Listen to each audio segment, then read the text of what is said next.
There's something I've noticed after interviewing leaders, athletes, founders, military veterans, chefs, strategists, and it's not what they achieved, it's what they had to let go of. And what I wish I knew at 30, I've spoken to people who've served in the Navy, worked in the White House, built global hospitality groups, represented their countries in sport, scaled companies, written books.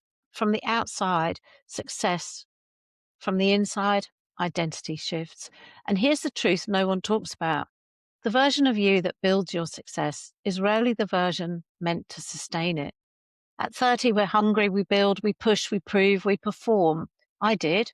I built businesses in the food industry, led teams, sat in boardrooms, fought through bowel cancer, raised children, moved countries, started again. And for years, I believed resilience meant endurance. Just keep going, just be strong, just push harder. But here's what I've learned through my life and through these conversations. Discipline builds you, but awareness sustains you. I've seen it in former military leaders who had to ask, who am I without rank? I've seen it in chefs who climbed the ladder only to realize they'd never been taught how to lead people, just kitchens. I've seen it in founders who hit seven figures and privately felt lost. And I've lived it when my marriage ended, when the business changed, when my health forced me to stop, when the identity I'd built didn't quite fit anymore. And that's the moment most high achievers don't prepare for. Not failure, transition. Because transition feels like loss before it feels like growth. And this is why I created the architect method as a structure, because if you don't consciously architect your identity, you end up trapped inside the very success you built. The architect method asks, who are you beyond your role? What beliefs are you carrying that no longer serve you? Where are you misaligned? What are you holding on to because it once worked? We move through awareness, release, rebuild, reinvention. And here's what I've seen repeatedly. The bravest leaders aren't the ones who dominate the rooms. They're the ones who are willing to evolve.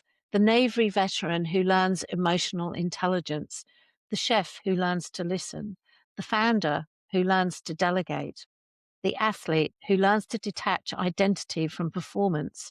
That's maturity. That's alignment. That's sustainable success.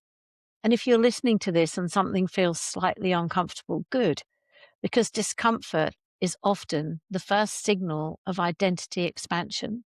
You're not stuck, you're transitioning. And the question isn't, how do I achieve more? The question is, who do I need to become to sustain what I've built? Because ambition builds a life, but alignment lets you live it. And if there's one thing I wish I knew at 30, it's this. You don't have to break to evolve, but you do have to pause and decide who you're becoming next. If this resonates, stay with the conversation because we're not here to perform. We're here to architect lives that hold under pressure. This is what I wish I knew at 30.